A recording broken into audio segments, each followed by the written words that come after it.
توبہ استغفار کے آداب۔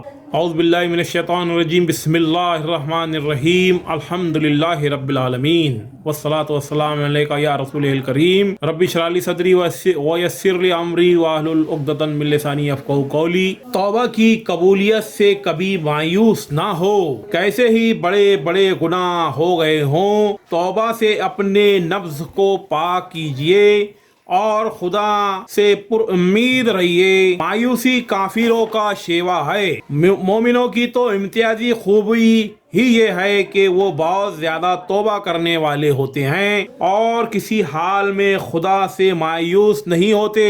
گناہوں کی زیادتی سے گھبرا کر مایوسی میں مبتلا ہونا اور توبہ کی قبولیت سے نا امید ہونا ذہن و فکر کی تباہی کن گمراہی ہے۔ خدا نے اپنے محبوب بندوں کی یہ تعریف نہیں فرمائی کہ ان سے گناہوں کا صدور نہیں ہوتا، بلکہ فرمایا ان سے گناہ ہوتے ہیں لیکن وہ اپنے گناہوں پر اصرار نہیں کرتے، صفائی سے ان کا اعتراف کرتے ہیں اور خود کو پاک کرنے کے لیے بے چین ہوتے ہیں۔ سورہ آل عمران آیت نمبر 135 ترجمہ: اگر کبھی ان سے کوئی فحش کام سرزد ہو جاتا ہے یا وہ اپنے اوپر کبھی زیادتی کر بیٹھتے ہیں تو بہان انہیں خدا یاد آ جاتا ہے اور وہ اسے اپنے گناہوں کی معافی چاہتے ہیں۔ خدا کے سوا کون ہے جو گناہوں کو معاف کر سکتا ہو اور وہ جانتے بوجھتے اپنے کیے پر ہرگز اصرار نہیں کرتے۔ اور دوسرے مقام پر فرمایا،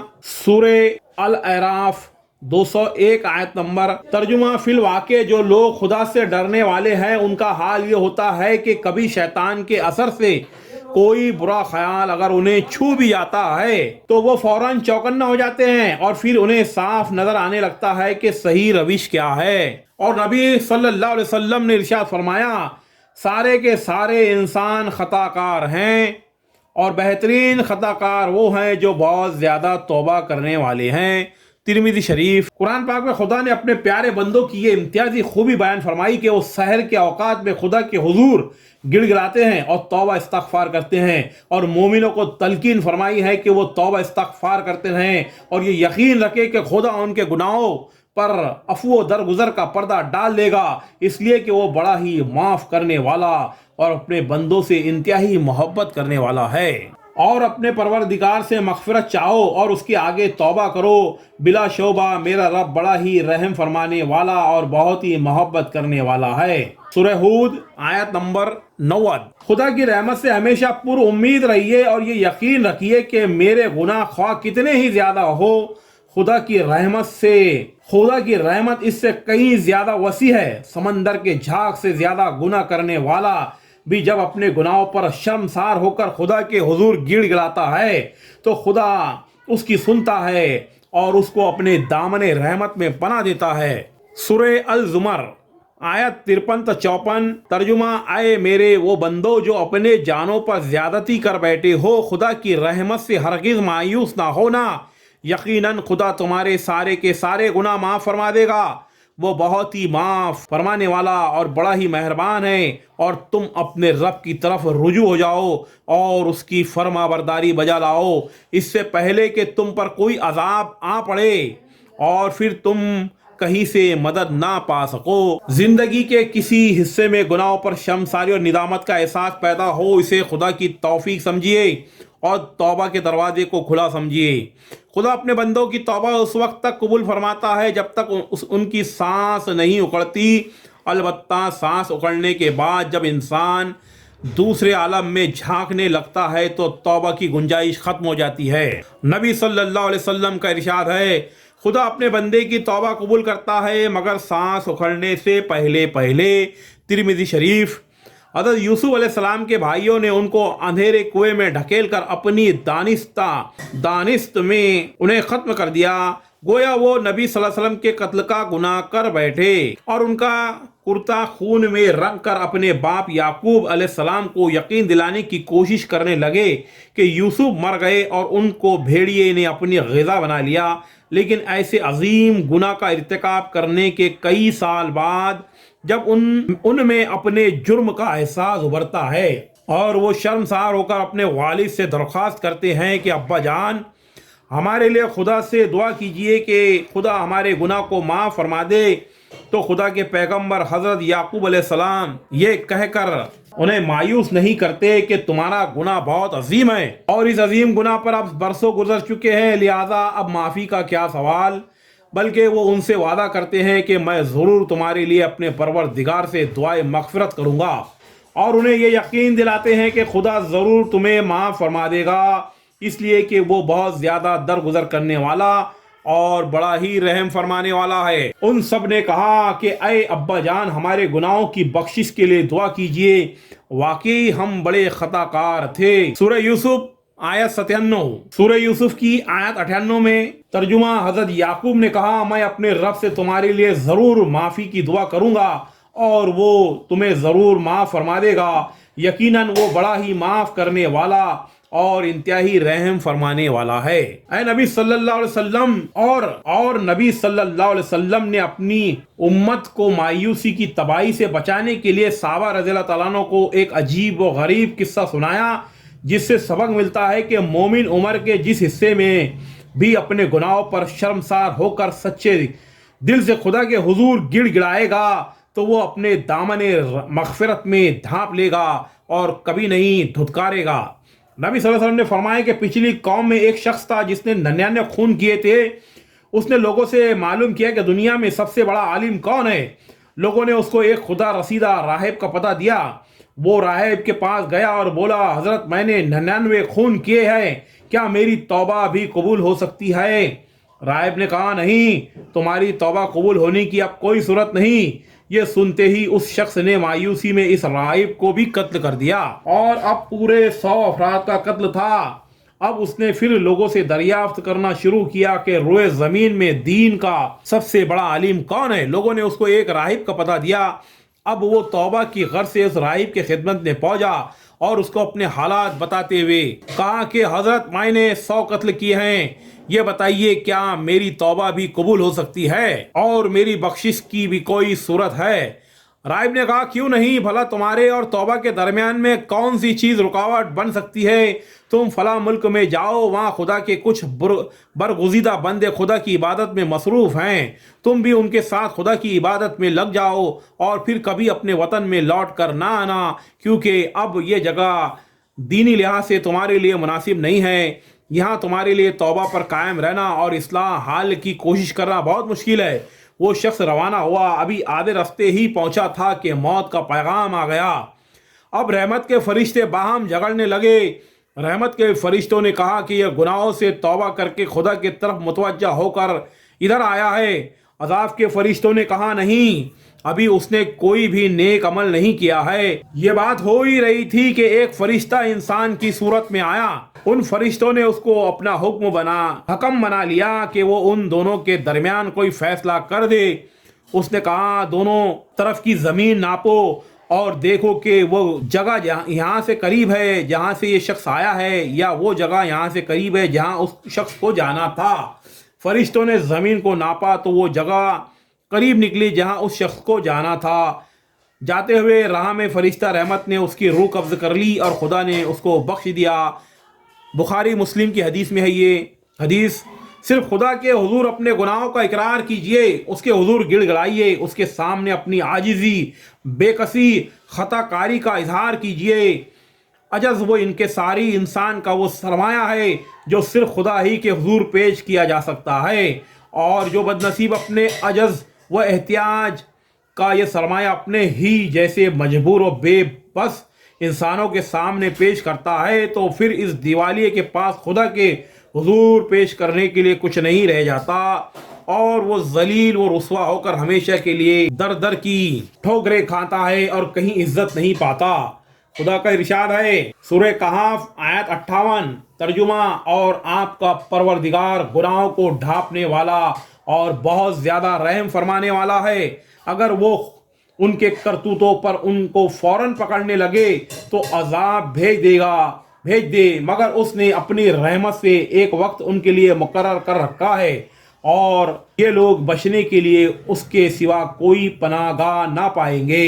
اور سورہ شورى میں ہے، ترجمہ آیت نمبر 25، اور وہی تو ہے جو اپنے بندوں کی توبہ قبول کرتا ہے اور ان کی خطاؤں کو معاف فرماتا ہے اور وہ سب جانتا ہے جو تم کرتے ہو۔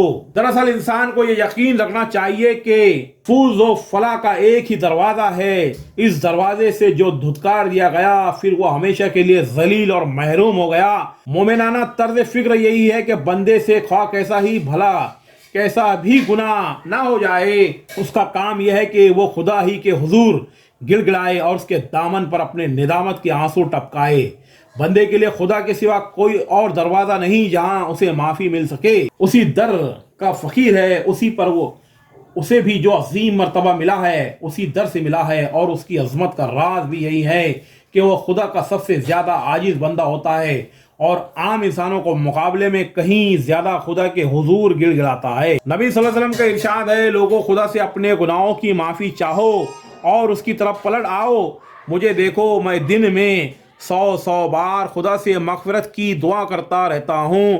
مسلم شریف کی حدیث۔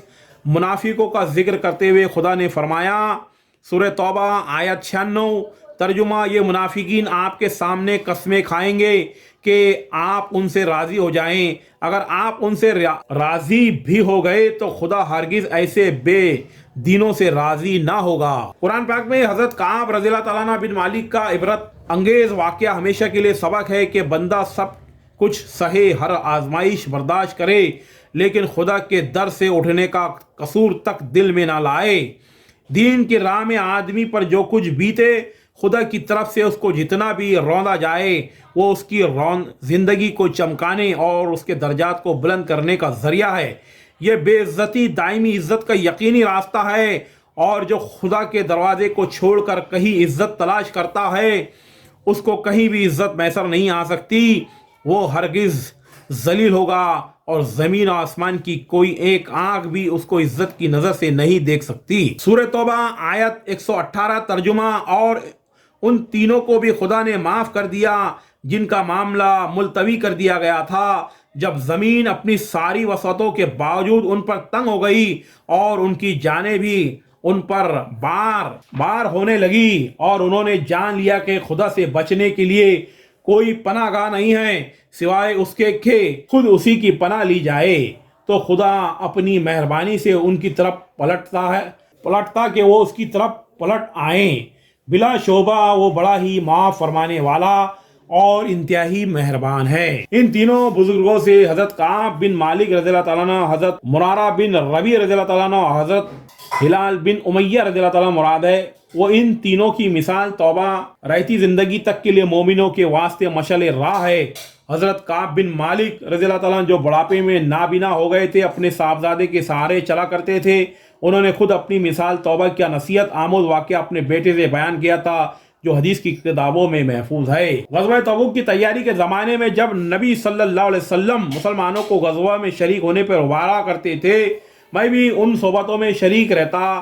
میں جب بھی آپ صلی اللہ علیہ وسلم کی باتیں سنتا دل میں سوچتا کہ میں ضرور جاؤں گا، لیکن واپس جب گھر آتا تو سستی کر جاتا اور سوچتا ابھی بہت وقت ہے، میرے پاس سفر کا سامان موجود ہے، میں صحت مند ہوں، سواری اچھی مہیا ہے، پھر روانہ ہوتے کیا دیر لگے گی، اور بات ٹلتی رہی یہاں تک کہ سارے مجاہدین میدان جنگ میں پہنچ گئے اور میں مدینہ میں بیٹھا ارادہ ہی کرتا رہا۔ اب خبریں آنے لگی کہ نبی صلی اللہ علیہ وسلم واپس آنے والے ہیں۔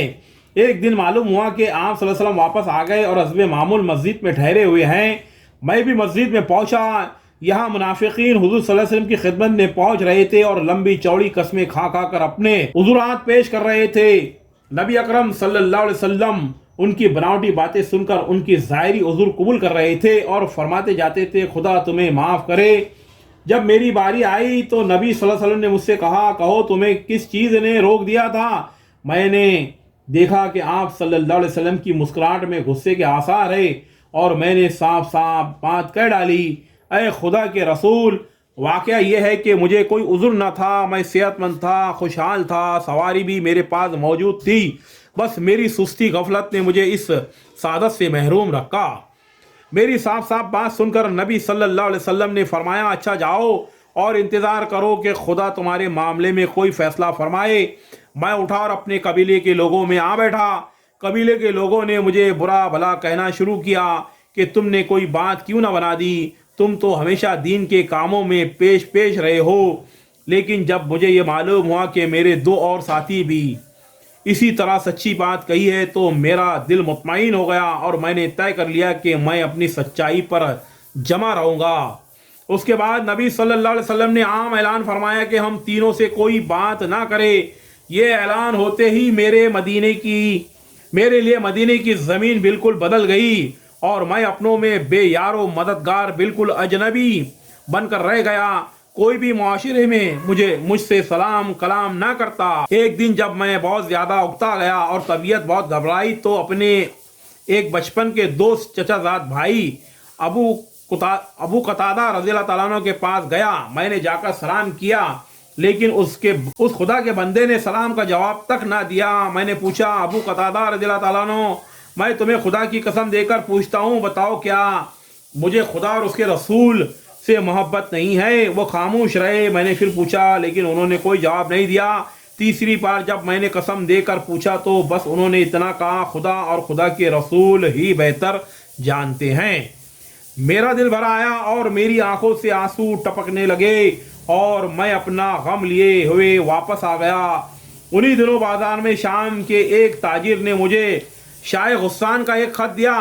عیسائیوں کے اس بادشاہ نے لکھا تھا، ہم نے سنا ہے کہ تمہارے صاحب تم پر بہت ہی ستم توڑ رہے ہیں، تم کوئی ذلیل آدمی تو ہو نہیں، تمہاری قدر ہم جانتے ہیں، تم ہمارے پاس آؤ، ہم تمہارے مرتبے کے لائق سلوک کریں گے۔ خط دیکھتے ہی میری زبان سے نکلا، یہ ایک اور مصیبت نازل ہوئی اور اسی وقت اس خط کو میں نے چولہے میں جھونک دیا۔ 40 دن اسی حالت پر گزر چکے تھے کہ نبی صلی اللہ علیہ وسلم کا فرستادہ نبی صلی اللہ علیہ وسلم کا یہ حکم لے کر آیا کہ اپنی بیوی سے بھی علیحدہ ہو جاؤ۔ میں نے پوچھا، طلاق دے دو؟ جواب ملا، نہیں، بس الگ رہو۔ اور میں اپنی بیوی کو میکے روانہ کر دیا اور اس خدا کی بندی سے کہہ دیا کہ اب تم بھی خدا کے فیصلے کا انتظار کرتی رہو۔ 50ویں دن میں فجر کی نماز کے بعد اپنی جان سے بیزار، نہایت مایوسی اور غمزدہ اپنے مکان کی چھت پر بیٹھا ہوا تھا کہ یکایک کسی نے پکار کر کہا، آپ مبارک ہو۔ یہ سنتے ہی میں سمجھ گیا کہ اپنے خدا کے حضور سجدے میں گر پڑا۔ پھر تو لوگوں کا تاتا بن گیا، فوج در فوج میرے پاس مبارکباد دینے کے لیے لوگ آنے لگے۔ میں اٹھا اور سیدھا نبی صلی اللہ علیہ وسلم کے پاس مسجد میں پہنچا۔ کیا دیکھتا ہوں کہ نبی صلی اللہ علیہ وسلم کا چہرہ خوشی سے چمک رہا ہے۔ میں نے آگے بڑھ کر سلام کیا تو نبی صلی اللہ علیہ وسلم نے فرمایا، کہا، مبارک ہو، یہ تمہاری زندگی کا سب سے بہترین دن ہے۔ میں نے کہا، حضور صلی اللہ علیہ وسلم، یہ معافی آپ صلی اللہ علیہ وسلم کی طرف سے ہے یا خدا کی طرف سے؟ فرمایا، خدا کی طرف سے، اور سورہ توبہ کی یہ آیتیں پڑھ کر سنائی۔ توبہ کرنے میں کبھی تاخیر نہ کیجیے، زندگی کا حال کسی کو معلوم نہیں، کب مہلت عمل ختم ہو جائے، کچھ خبر نہیں کہ اگلا لمحہ زندگی کا لمحہ ہے یا موت کا۔ ہر وقت انجام کا دھیان رکھیے اور توبہ و استغفار کے ذریعے قلب و روح اور ذہن و زبان کو گناہوں سے دھوتے رہیے۔ نبی صلی اللہ علیہ وسلم کا ارشاد ہے، خدا رات کو اپنا ہاتھ پھیلاتا ہے تاکہ جس شخص نے دن میں کوئی گناہ کیا ہے وہ رات میں خدا کی طرف پلٹ آئے، اور دن میں وہ اپنا ہاتھ پھیلاتا ہے تاکہ رات میں اگر کسی نے کوئی گناہ کیا ہے تو وہ دن میں اپنے رب کی طرف پلٹے، گناہوں کی معافی مانگے یہاں تک کہ سورج مغرب سے طلوع ہو۔ مسلم شریف کی حدیث۔ خدا کے ہاتھ پھیلانے سے مراد یہ ہے کہ وہ اپنے گناہ گار بندوں کو اپنی طرف بلاتا ہے اور اپنی رحمت سے ان کے گناہوں کو ڈھانپنا چاہتا ہے۔ اگر بندے نے کسی وقتی جذبے سے مغلوب ہو کر کوئی گناہ کر لیا ہے تو اسے چاہیے کہ وہ اپنے رحیم و غفور خدا کی طرف دوڑے اور ذرا تاخیر نہ کرے کہ گناہ سے گناہ پیدا ہوتا ہے، اور شیطان ہر وقت انسان کی گھات میں لگا ہوا ہے اور وہ اس کو گمراہ کرنے کی فکر سے کسی وقت بھی بے فکر نہیں ہے۔ نہایت سچے دل سے خلوص کے ساتھ توبہ کیجئے جو آپ کی زندگی کی کایا پلٹ دے، اور توبہ کے بعد آپ ایک دوسرے ہی انسان نظر آئے۔ خدا کا فرمان ہے، سورہ تحریم آیت 8، ترجمہ، اے مومنو، خدا کے آگے سچی اور خالص توبہ کرو، امید کہ تمہارا پروردگار تمہارے گناہوں کو تم سے دور فرما دے گا اور تمہیں ایسے باغوں میں داخل فرمائے گا جن کے نیچے نہریں بہ رہی ہوں گی۔ اس دن خدا اپنے رسول کو اور ان لوگوں کو جو ایمان لا کر اس کے ساتھ ہو لیے ہیں رسوا نہ کرے گا۔ یعنی ایسی توبہ کیجئے کہ پھر قلب و ذہن کے کسی گوشے میں بھی گناہ کی طرف پلٹنے کا کوئی شائبہ باقی نہ رہ جائے۔ ایسی توبہ کے 3 یا 4 اجزاء ہیں۔ اگر گناہ کا تعلق خدا کے حق سے ہے تو توبہ کے 3 اجزاء ہیں۔ نمبر 1، انسان واقعی اپنے گناہوں کے احساس سے شرمسار ہو۔ نمبر 2، آئندہ گناہ سے بچنے کا پختہ عزم ہو رکھے۔ نمبر 3، اپنی زندگی کو سنوارنے اور سدھارنے میں پورے انہماک اور فکر کے ساتھ سرگرم ہو جائے۔ اگر اس نے کسی بندے کی حق تلفی کی ہے تو توبہ کا یہ جز یہ ہے کہ بندے کا حق ادا کرے یا اسے معاف کرائے۔ یہی وہ توبہ ہے جس سے واقعی انسان گناہوں سے دھل جاتا ہے اور اس کا ایک ایک گناہ اس کی روح سے ٹپک کر گر جاتا ہے اور وہ اعمال صالح سے سنور کر آراستہ زندگی کے ساتھ خدا کے حضور پہنچتا ہے اور خدا اس کو اپنی جنت میں ٹھکانہ بخشتا ہے۔ نبی صلی اللہ علیہ وسلم کا ارشاد ہے، بندہ جب کوئی گناہ کرتا ہے تو اس کے قلب میں ایک سیاہ داغ پڑتا ہے۔ اب وہ گناہ سے بعد آ جائے اپنے گناہوں کے احساس سے نادم ہو کر بخشش کا طلبگار ہو اور خدا کی طرف پلٹ کر گناہ سے بچنے کا عزم وہ مصمم کرے تو خدا اس کے قلب کو جلا بخش دیتا ہے۔ اگر وہ پھر گناہ کر بیٹھے تو اس سیاہ داغ میں اضافہ کر دیا جاتا ہے یہاں تک کہ وہ پورے دل پر چھا جاتا ہے۔ یہی وہ زنگ ہے جس کا ذکر خدا نے اپنی کتاب میں فرمایا ہے۔ ترجمہ ہرگز نہیں، بلکہ اصل بات یہ ہے کہ ان کے قلوب پر ان کے برے کرتوتوں کا زنگ چڑھ گیا ہے۔ اپنی توبہ پر قائم رہنے کا پختہ عزم کیجیے اور شب و روز دھیان رکھیے کہ خدا سے کیے ہوئے عہد و پیما کے خلاف کوئی حرکت نہ ہونے پائے اور اپنے روز افزوں پاکیزگی اور اصلاح حال سے اپنے عزم کا اندازہ کرتے رہیے۔ اور اگر اپنی ساری کوششوں کے باوجود بھی آپ پھسل جائیں اور پھر کوئی خطا کر بیٹھے تب بھی مایوس ہرگز نہ ہو، بلکہ پھر خدا کے دامن مغفرت میں پناہ تلاش کیجیے اور خدا کے حضور گڑ گڑائیے کہ پروردگار، میں بہت کمزور ہوں، لیکن تو مجھے اپنے در سے ذلت کے ساتھ نہ نکال، اس لیے کہ میرے لیے تیرے در کے سوا کوئی در نہیں ہے جہاں جا کر میں پناہ لوں۔ حضرت شیخ سعدی رحمۃ اللہ علیہ نے فرمایا، پلٹ آ خدا کی طرف، پھر پلٹ آ تو جو کچھ اور جیسا کچھ بھی ہے خدا کی طرف پلٹ آ۔ اگر تو کافر، آتش پرست اور بت پرست ہے تب بھی خدا کی طرف پلٹ آ۔ ہمارا یہ دربار مایوسی اور نا امیدی کا دربار نہیں ہے۔ اگر تو نے 100 بار بھی توبہ کر کے توڑ دی ہے تب بھی پلٹ آ۔ خدا کو سب سے زیادہ خوشی جس چیز سے ہوتی ہے وہ بندے کی توبہ ہے۔ توبہ کے معنی ہے پلٹنا، رجوع ہونا۔ بندہ جب فکر و جذبات کی گمراہی میں مبتلا ہو کر گناہوں کے دلدل میں پھنستا ہے تو وہ خدا سے بچھڑ جاتا ہے اور بہت دور جا پڑتا ہے، گویا کہ خدا سے وہ گم ہو گیا۔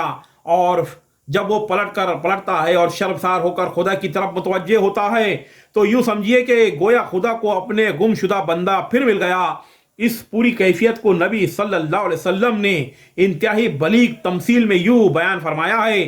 آپ صلی اللہ علیہ وسلم نے فرمایا، اگر تم میں سے کسی شخص کا اونٹ ایک بے آب و گیا صحرا میں گم ہو گیا اور اس شخص کا کھانا پینے کا سامان بھی اسی گم ہونے والے اونٹ پر لدا ہوا ہو اور وہ شخص چاروں طرف سے اس لک و دک صحرا میں اپنے اونٹ کو ڈھونڈ کر مایوس ہو چکا ہو، پھر وہ زندگی سے بے آس ہو کر کسی درخت کے نیچے موت کے انتظار میں لیٹ رہا ہو، ٹھیک اسی حالت میں وہ اپنے اونٹ کو سارے سامان سے لدا ہوا اپنے پاس کھڑا دیکھے تو تصور کرو اس کو کیسی خوشی ہوگی۔ تمہارا پروردگار اس شخص سے بھی کہیں زیادہ اس وقت خوش ہوتا ہے جب تم میں سے کوئی بھٹکا ہوا بندہ اس کی طرف پلٹتا ہے اور گمراہی کے بعد پھر وہ فرما برداری کی روش اختیار کرتا ہے۔ ترمذی شریف کی حدیث ہے یہ۔ ایک اور موقع پر آپ صلی اللہ علیہ وسلم نے اس حقیقت کو ایک تمثیل میں واضح فرمایا جو نہایت ہی اثر انگیز ہے۔ ایک موقع پر کچھ جنگی قیدی گرفتار ہو کر آئے، ان میں ایک عورت بھی تھی جس کا دودھ پیتا بچہ چھوٹ گیا تھا۔ وہ ممتا کی ماری ایسی بے قرار تھی کہ جس چھوٹے بچے کو وہ پالتی اپنی چھاتی سے لگا کر دودھ پلانے لگتی۔ اس عورت کا یہ حال دیکھ کر نبی صلی اللہ علیہ وسلم نے صحابہ رضی اللہ عنہ سے پوچھا، کیا تم توقع کر سکتے ہو کہ یہ ماں اپنے بچے کو خود اپنے ہاتھوں